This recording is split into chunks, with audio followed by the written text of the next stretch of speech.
Now we're viewed as a community and a region where that ROI can be there.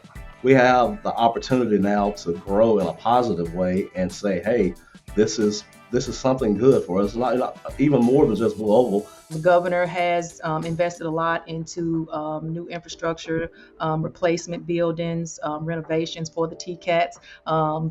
If you build it, they will come.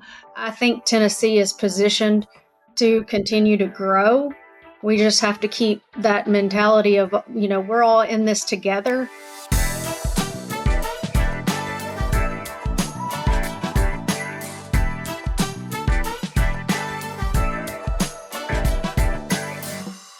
All right, welcome to 40 by 45. I'm Kevin Adelsberger, the host of the show, and we're here with several guests to do an economic roundtable about West Tennessee.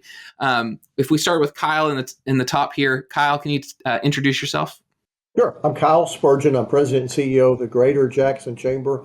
Been in this role for 15 years. Maybe more importantly, I'm a lifelong West Tennessean. Grew up in Paris, Tennessee, and I approach my job as the best opportunity anybody could ever have working right now. That's great. Thank you. Dr. Rainey? So good afternoon. I'm Jaqueen Rainey, and I am the president of TCAT Jackson. I've recently stepped into this role October 1st of 2024. Prior to that, I have been in the TBR TCAT system for almost 16 years. Prior to coming to TCAT Jackson, I was the vice president of academic affairs for TCAT Northwest for 7 years, and I got my start in the TCAT system at TCAT Whiteville, where I was the student service coordinator for 8 years. Okay. All right. Lindsay?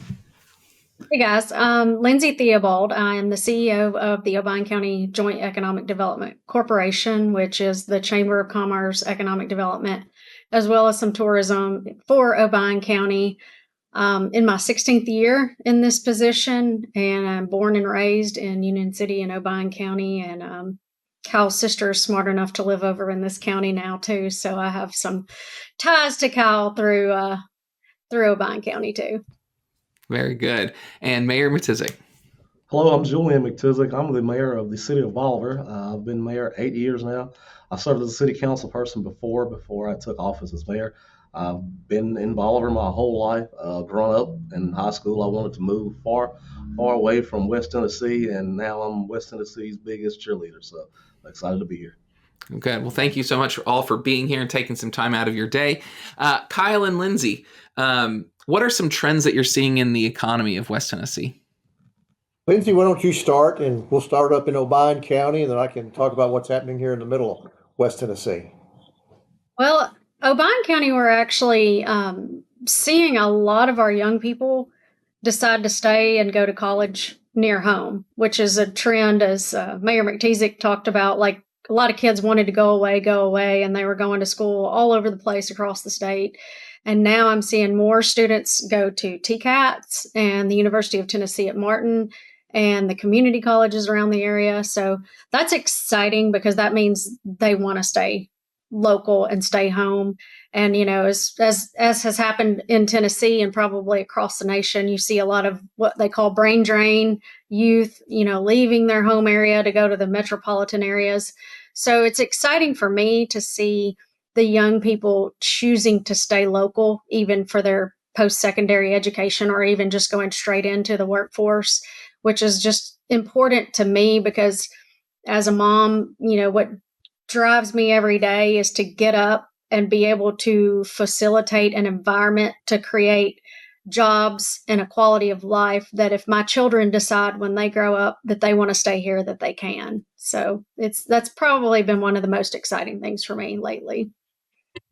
Yeah, and I'll first say that we're seeing the same thing here in Jackson and throughout greater West Tennessee. You are seeing more folks think about either coming back here, or those high school and college graduates saying, yeah, this is a cool place. I may want to come back because there's a lot more amenities available than there were 10 or 15 years ago. But I will also attribute a lot of that to the change in West Tennessee's attitude when Blue Oval City was announced. When that project, it's $5.6 billion, thousands of new jobs. That in and of itself is a huge impact. But what that project did, it changed people's mentalities. Because for years, sometimes correctly, I will say more often than not, incorrectly, people in West Tennessee blamed Nashville for any issues that they had. Those communities that prepared themselves are the ones most benefiting from what Blue Oval City is going to do. But when we won that project, it changed attitudes here in that, yes, we can compete on a worldwide stage. We can convince companies like this to come to West Tennessee and open up an operation that's going to be the most advanced manufacturing facility in the country for automotives. So that has been a huge change for us, and it has precipitated folks from outside of this market looking at. I know in our case in Jackson, we were always a good place to risk capital for folks that were from West Tennessee. And I'm not talking about the manufacturing side. We've always recruited companies, but you didn't see as many people from Nashville or Atlanta or Chicago coming here risking capital on other projects. Now we're viewed as a community and a region where that ROI can be there. You might not know that I started my educational journey at a community college after high school, which allowed me to have some time to make decisions for my future and save money on gen ed classes. Jackson State Community College provides that opportunity and many others for students in West Tennessee. Visit jscc.edu to see all of their educational and career building opportunities. ATA is a leading advisory and tax accounting firm. From tax planning and client accounting services to advisory and assurance, ATA has got you covered. With locations in Jackson, Dyersburg, Union City, Milan, Paris, Memphis, and Henderson, and more outside of West Tennessee, they have an expert nearby to support you. As ATA says, let's amplify your business together. Contact them today at ata.net. Special thanks to our season sponsor, Tennessee Industrial Printing. Okay, very good. Now, Mayor McTizick, do you see any maybe things that are not going well in the economy that are maybe holding us back a little bit? I'll say fear, unbelief. Have a lot of people when the excitement is great, but you always have. We talk about cave people, citizens against virtually everything. You have that group that comes and say, well, they're not going to do this, or they're not going to do that negative aspect of it. But then you have some that's truly concerned. What's going to happen when growth happens, development. What's going to happen to the prices of my real estate, my home value? Where am I going to be? The low income, the marginalized citizens. What happens with that group of people? So those are some of the negative aspects. But I think to sort of piggyback on what Cal was saying, we have the opportunity now to grow in a positive way and say, hey, this is something good for us. Not even more than just Blue Oval, just growth period can be done in a way that benefits everyone. So, but I think we've been able to work through those negative trends. But unfortunately, I've been the political side of it. You just need 1 plus 50%. You're good. That 1%. As long as we have the majority that's on board, then I think overall though, I think it's positive. But when you have that development, that just comes with it. Yeah, there's a lot of people's lives changing in serious ways with some of those property changes in that area, and I could see how that would be an effect on them. Dr. Rainey, so Lindsay gave a shout out to the TCATs a second ago. How are the workforce demands being kept up with? Because there's a lot of change going on right now, and what are we needing more of in that area? So, of course, with the TCATs, workforce development, it's what we do.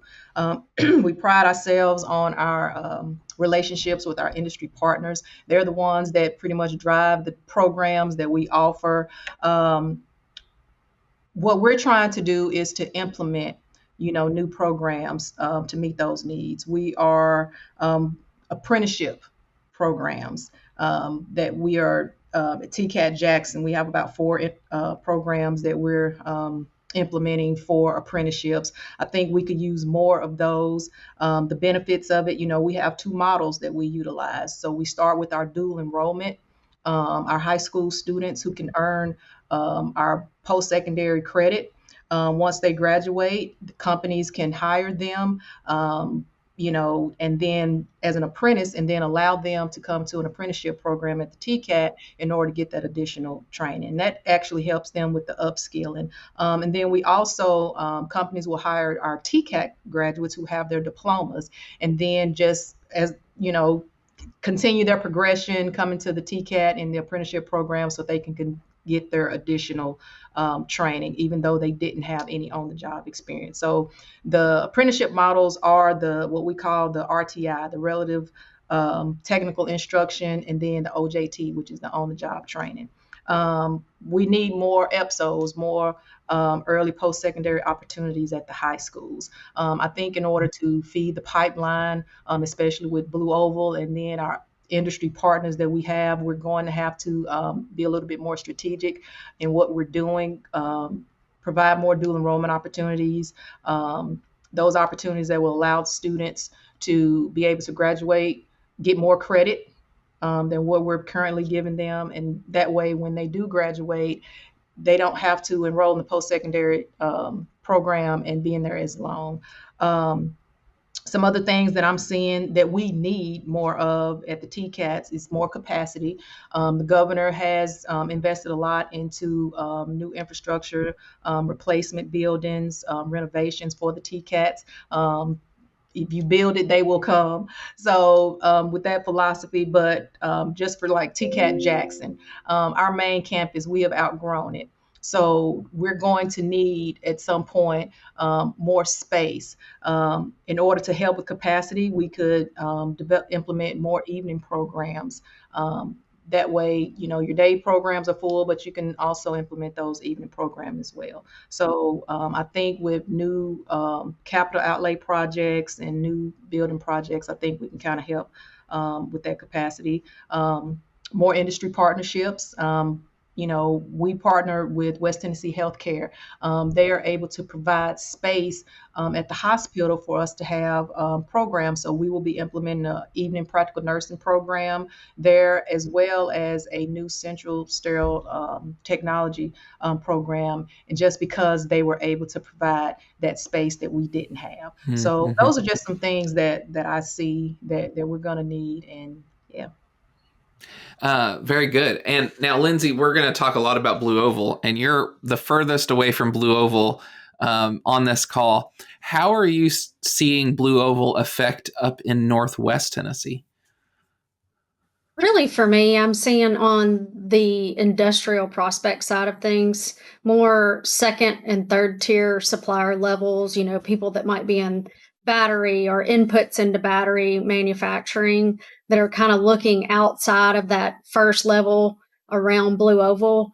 But I'm also seeing, like, to Dr. Rainey's point, like our local high school has really expanded their mechatronics program with the money that Governor Lee put in with the GIVE program. Like, they doubled the size of their high school mechatronics program, which will feed directly into that industry as well. So, you're seeing it a little bit on the industrial side, but definitely you can tell that all of our education facilities are really trying to mobilize to prepare their students for the future of work, whatever that looks like, which is definitely going to be impacted by Blue Oval, but also as Dr. Rainey said, like industry partnerships. So we started a group with Union City High School called the Leadership Innovation Team. So we take 2 students from 8th grade through 12th grade, and it's kind of like a leadership program, but only focused on careers. And so we let those students tell us, hey, what do you want to go see in the community? And, they've been to some of our local industry, Tyson, Waymatic, Williams Sausage, Jiffy Steamer. They've been to our hospital to see the ER, rehab, and all the various departments. They've even said they want to go to a funeral home. They want to see what that business looks like. Because, you think about the impact of growth in an area, it's going to impact everything from industry to banking to insurance to healthcare, and even to end of life and to that funeral home business as well. So, we're really trying to do our best to, again, go back to our kids and expose them to the careers that we have, but also be thinking forward on what those careers are going to look like in the future, and a lot of that's going to be as a result of Blue Oval. And I think, something to mention is the test hub that's going to be opening up at UT Martin soon. Martin is partnering with our local high schools and our TCATs and everything so that they can have a place where students can go hands-on, build, touch, and feel things while they're getting trained for those careers that exist or will exist in the future. And Mayor Matizik, you are real close to all that's going down around Blue Oval. How are you seeing that growth already in Bolivar? Well, when it first right after the announcement, it was like a huge, gust of wind to come through, and everyone was just, what does this mean? What's next? And so now the dust has sort of settled, and now we're able to sort of put a grasp on what that actually looks like, how we are affected. A lot of the stuff that's happening actually on the mega site itself will affect us because we'll be looking at those supporting companies, like Lindsay mentioned, the battery parts or the brake pads or whatever that may be. But for a community like Bolivar, we don't necessarily need a 3,000 job announcement where a couple of hundred jobs here and there does something amazing for your small Bolivar's and Selmers of the world. So that's happening. And then we're also seeing a lot of growth and discussions on the residential side. Because people, no matter how many jobs you bring in, they have to live somewhere. So now, we're not talking about that a lot. We're saying, the industrial jobs and stuff that's good, but they need somewhere to live, they need somewhere to shop.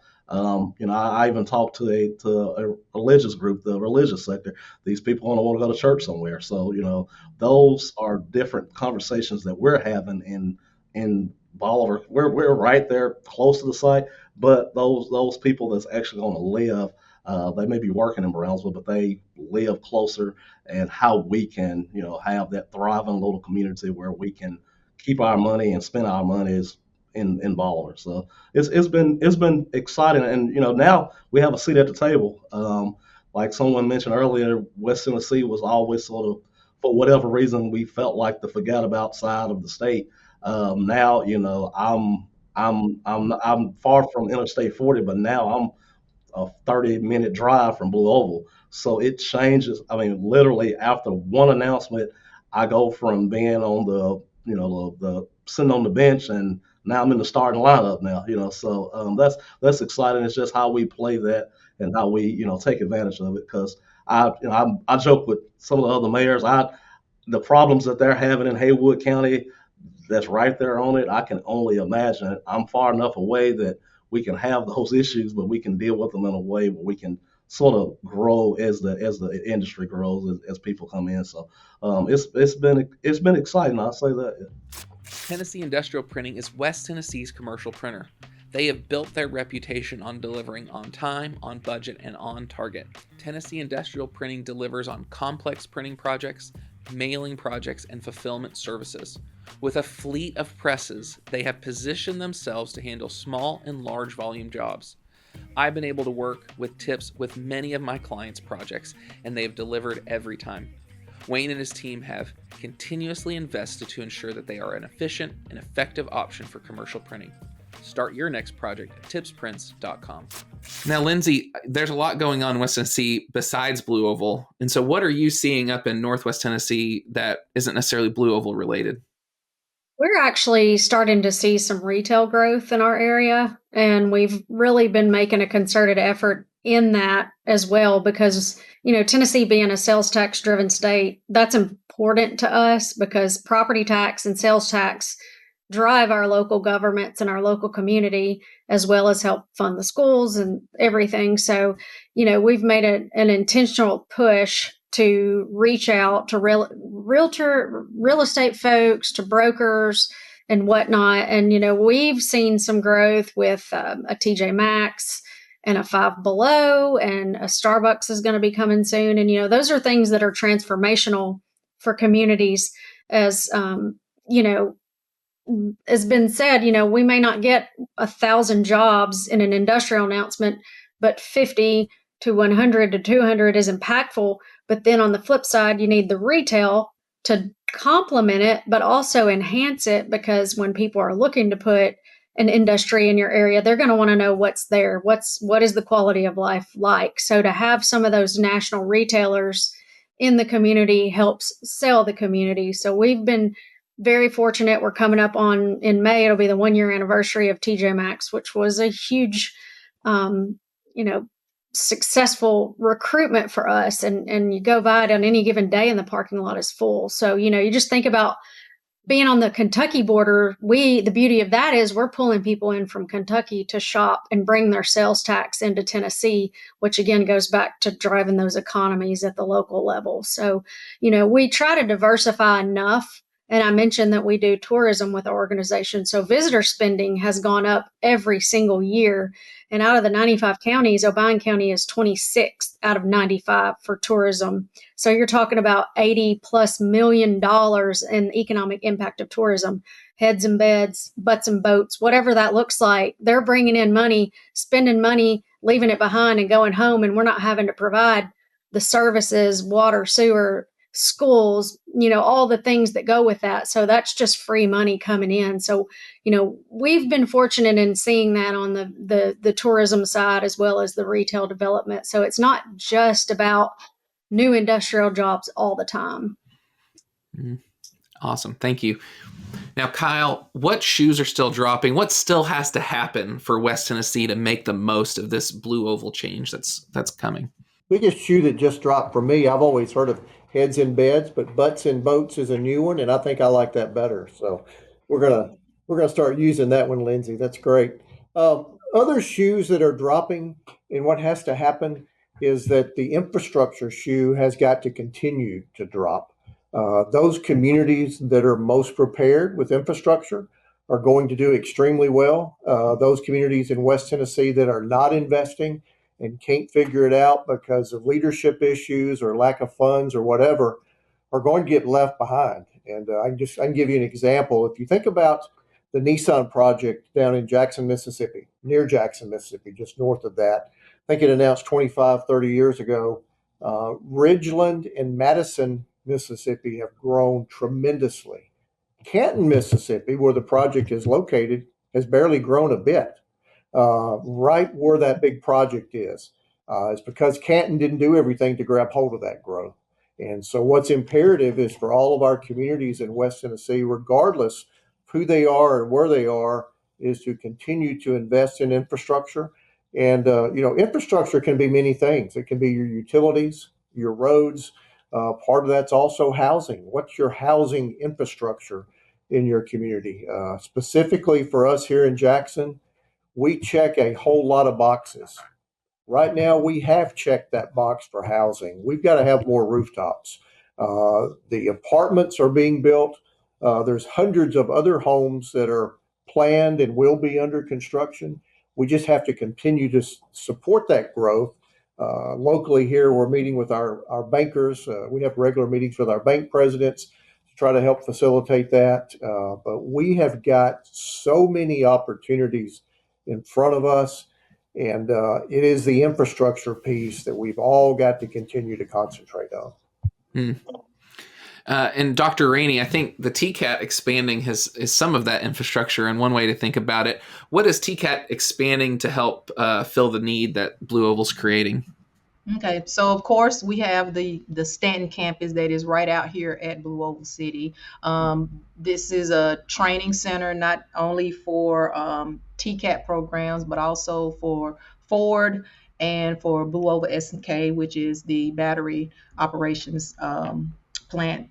So we are providing training for their new employees, new employee orientation, but we also have 5 TCAT post-secondary programs that are here. We have automotive technology, we have electric vehicle production technology, we have industrial maintenance integrated automation, we have tool and die machining technology, and we also have welding technology. My plan, and probably jumping ahead to the outlook question, but I do have plans to implement some additional evening programs here in order to utilize space for capacity. We don't have the room to add too many new programs in the daytime. I am looking at an information and infrastructure technology program that can be in the daytime or the evening time.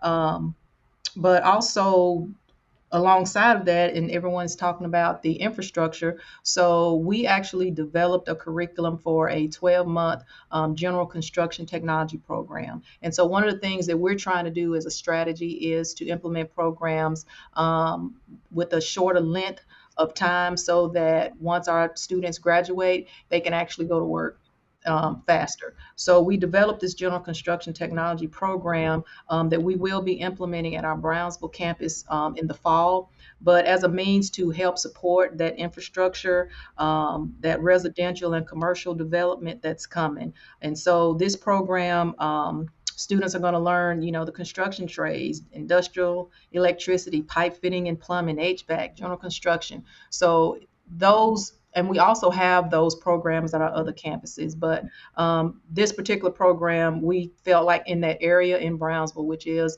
a distressed rural county, that would also help try to feed that pipeline for the infrastructure. Thank you for that. Now, Kyle, a few years ago, you guys commissioned a study about the population growth that was going to be coming because of Blue Oval. Have we started to see that population boom yet? I don't think so. No. I think the first thing we're seeing is what Lindsay surfaced at the very beginning of this is people having a renewed emphasis on Jackson, West Tennessee, and whatever small community you live in as an option to stay or come back to. We're seeing some of that. And as I was thinking about this question, I really don't think you're going to see the impact of Blue Oval and everything else probably till about 2029 or 2030. So think about that because in 27, that's when they'll start rolling the first vehicles off the line. And when you're creating wealth in a region, it's going to take a few months or a year or two for that to start cycling through with increased retail sales, commercial building acquisitions, new industry suppliers. Coincidentally with that, Great Wolf Lodge will open here in Jackson in 2027. That's another 500,000 visitors in West Tennessee. A percentage of those, they're going to go up to the Discovery Park in Union City. That's going to make Lindsay's numbers grow up even more. So I think we're on the front end of that and of the population growth. And again, those communities that are prepared for it are going to see a lot of success in being prepared on the population side. I always point this out when I'm speaking to civic clubs. It's like when you hear our mayors or city council or county commission ask for increased funding for sidewalks, for parks, for other amenities, support that with everything you can because people have a choice where they live. And if you want them to choose your place has got to be a place where they can live, work, and play and be educated. And so those communities in West Tennessee that do that well are going to see that population boom that you're talking about. Yeah. Lindsay, Kyle, what are some headwinds that the West Tennessee economy is heading into? Are there any drawbacks being created by all this growth? Lindsay, go ahead. I think I think part of it is you see people buying up land and properties on spec. Probably not so much in my area, but I know probably closer to Stanton, Brownsville, maybe even Jackson. And again, we're an agriculture community. I mean, we're talking about all these things that are industrial and Blue Oval related, but Obion County's #1 producing corn county in the state, and probably number 2 or 3 in soybeans. So agriculture drives our economy. It's probably the top 2 or 3 in the whole state of Tennessee. So not to lose focus of that, but if you start losing more and more land to whether it's industrial, housing, whatever that may look like, it's about the balance. Where do we find the balance in keeping our agriculture economy balanced with the industrial economy while keeping the positive momentum going forward? So to me, that's kind of what I see in here, just on the peripheral of what's happening closer to that nucleus at Blue Oval. Kevin, I always defer to Lindsay because when she answers something, I know it's going to be right, and I can just say I agree with what she said. So I will, and I do agree with everything she said in that side too. But One of the other things I see is that, again, it's just going back to those communities that are ready through infrastructure and leadership. Not calling out any places, but there are places in West Tennessee that you would think they're working against all this growth because they're not making the right decisions. It's no one on this call, but those communities that do not step up to the plate, manage the opportunity correctly, and continue to invest money and their time and resources into those spots that will allow growth instead of getting in the way of growth are the ones that are going to grow. So I think a headwind could be that we're going to look up 5, 10 years from now, and many communities have just really taken advantage of this and done incredibly well, while some others are going to be looking like, well, what happened? I think we today know what is happening, and we need to try to support growth everywhere the best we can. Yeah. All right, I'm going to open this one up to everybody. What do we need to do to continue to recruit industry? We've landed a giant fish, the biggest fish possible, probably. What do we need to do to continue to make that growth happen?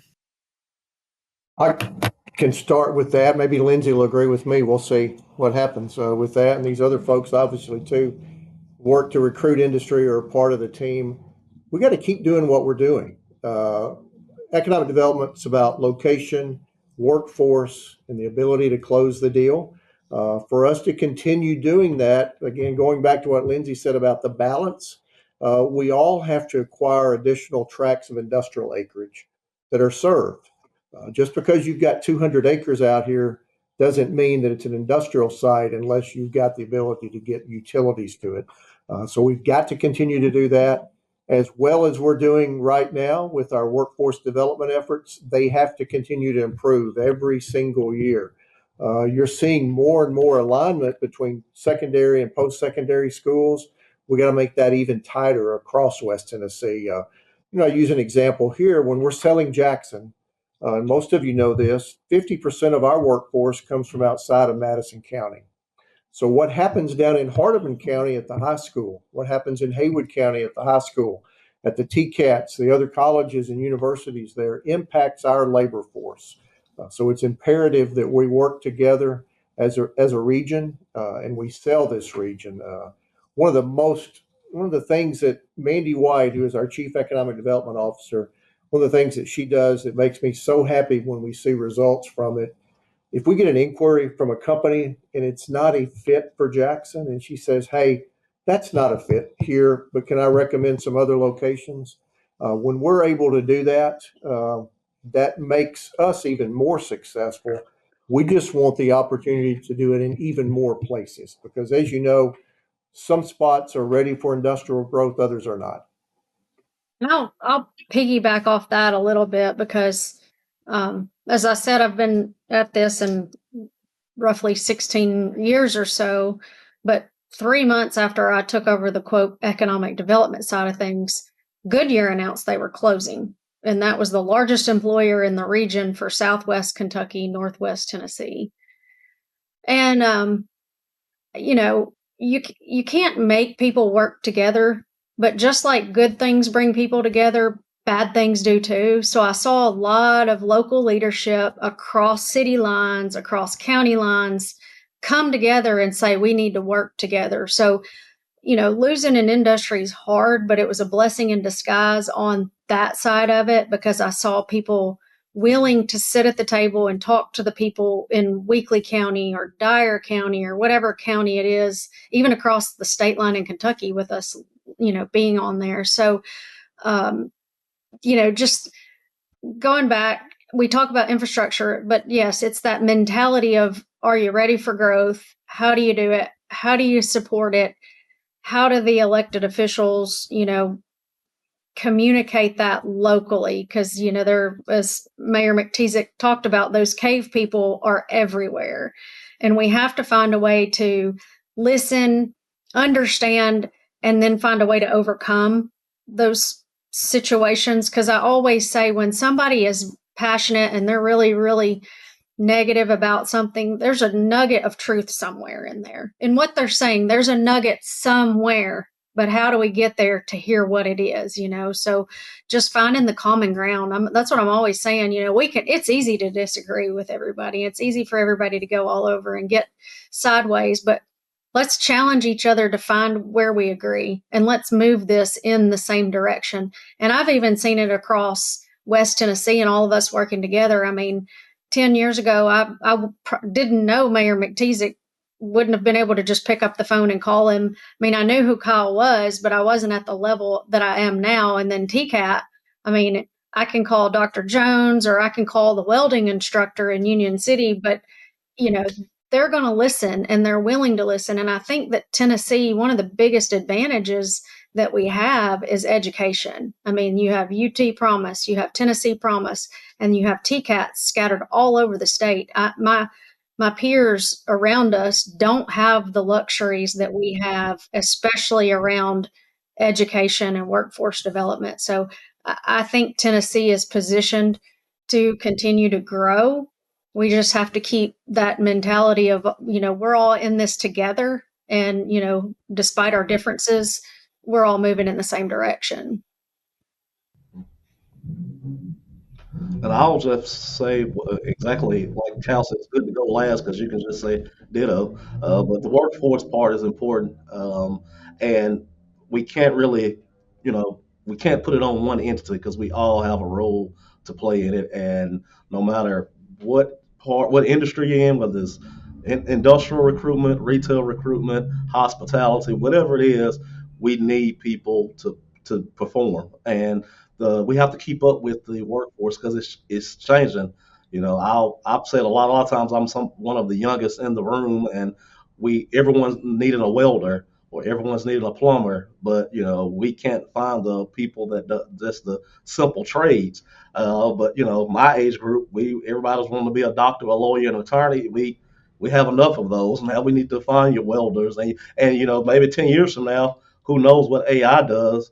We have to keep up with it. So as we're looking at this, we just have to be able to change when we have to change, pivot when we have to pivot, but continue to invest in our workforce, invest in our communities. That's the only way that we can do it. Is just stay patient. We've been waiting for this opportunity for a long time, whether it's blue over, whatever it is. We've been waiting. We have this opportunity. We've been patient. We just got to keep working through it, and I think we'll continue to see wins. And one good thing about our region, I say we celebrate each other.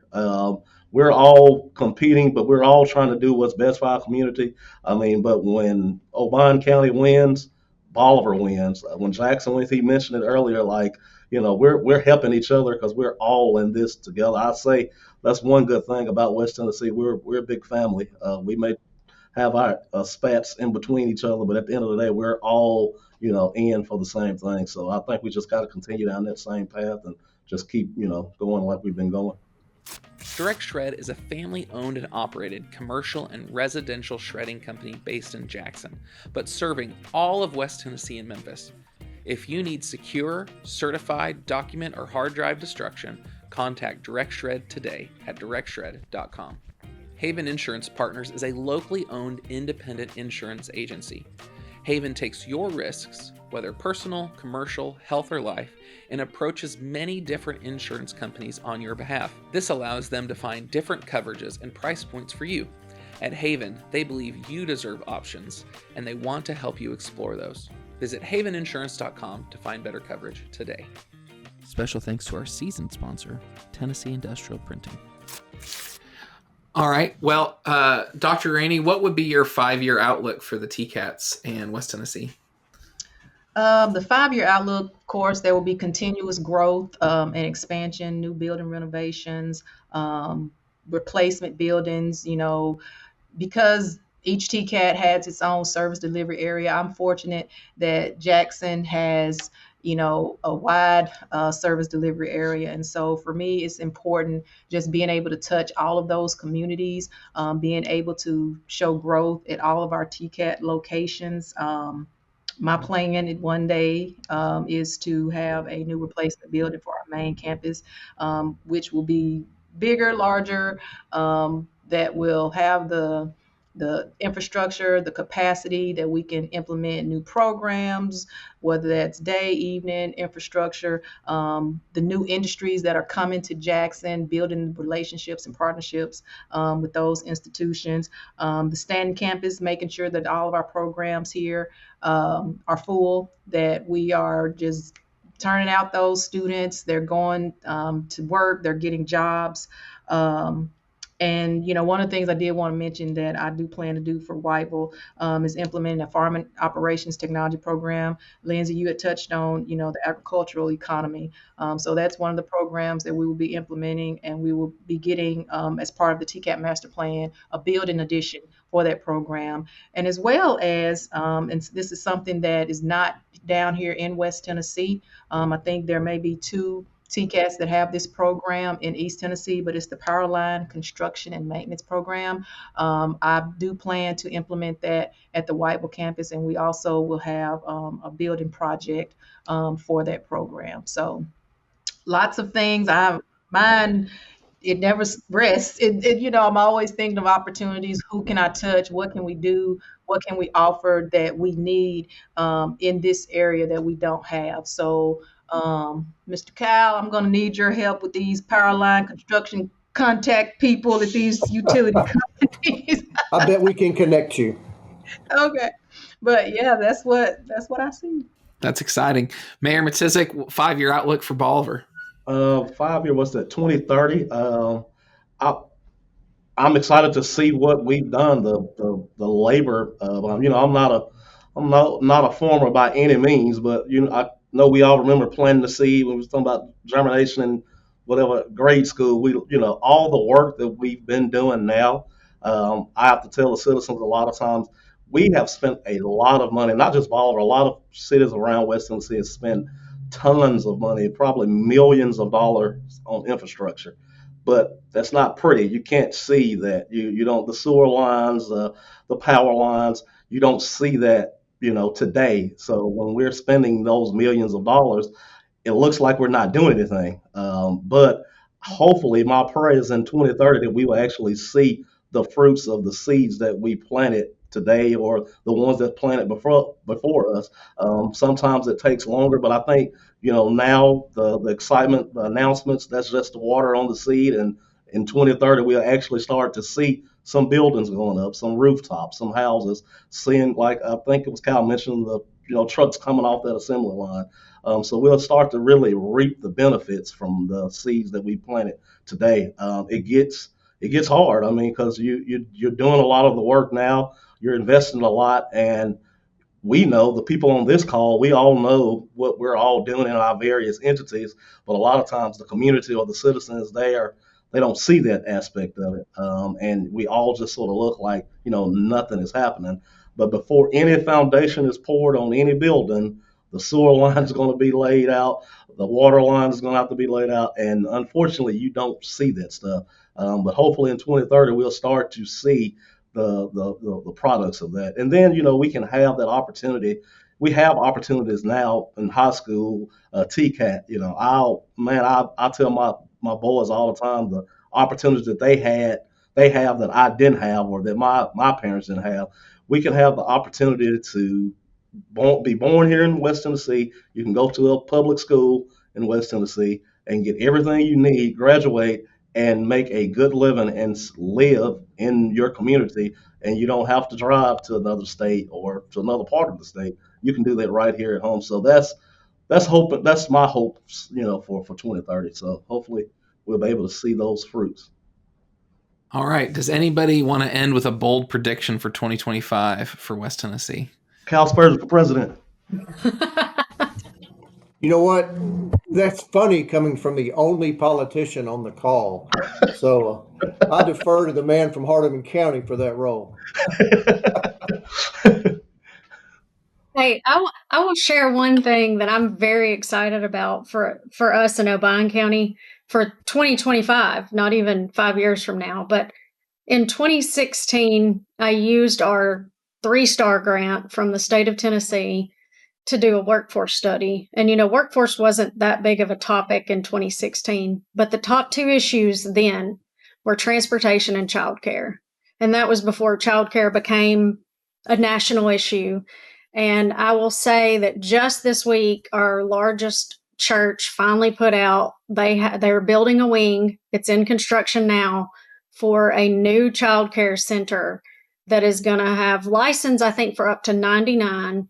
It's going to open in the fall. They've started their wait list. So that is, possibly roughly 70 or so families that might be able to go to work now because their child can get into a child care center somewhere, because childcare is one of those things that holds people back from going to work because either they A, can't afford it, or B, there's just not enough capacity. So for me, that's probably one of the most exciting things. Now, I said we had the study in 2016, and here we are almost 10 years later.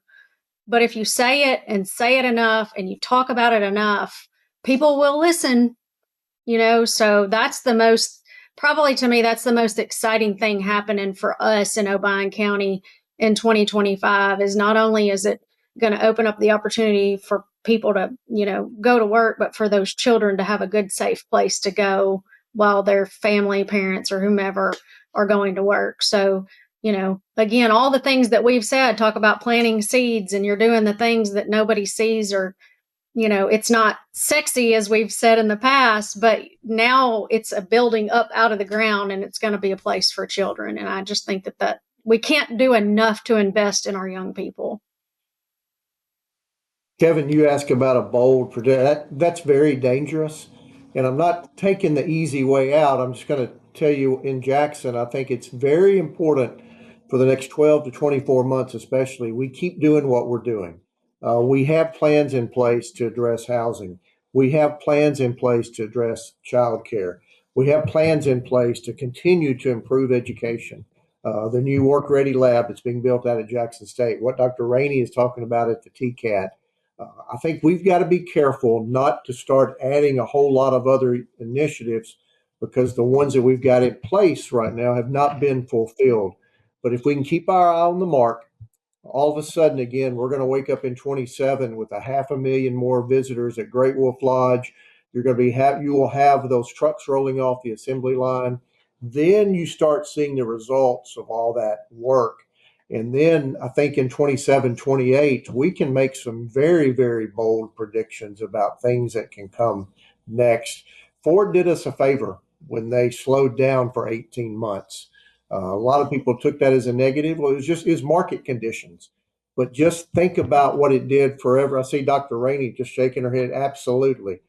It gave us all the ability to take a deep breath, say, all right, we're going to be ready when you finally do open, because that was such a fast track. And, Mayor McTissick will tell you, Hardin County wasn't ready. Jackson wasn't ready. We'll be a heck of a lot more ready, if that's the right way to say it, in a couple of years. Because just like with our programs, students have to go through the programs and that takes time. So we have to get those students through the programs, graduated, enroll more students, and those things take time. So when people ask, so is that going to bother you that, there's a delay? Absolutely not. It gives us time to get more students trained. So. Well, I want to thank each and every one of you for taking your time to join us on this and your work that you do in our community. So, we look forward to seeing the fruits of your labor in the years to come in West Tennessee. Thank you, Kevin. Yep. Thank you. Thank you for listening to 40 by 45, the West Tennessee Business Podcast. This series is produced by Adelsberger Marketing, directed, recorded, and edited by Eric Archer, branding by Katie Howerton, motion graphics by Ricky Santos, and it is produced and hosted by me, Kevin Adelsberger.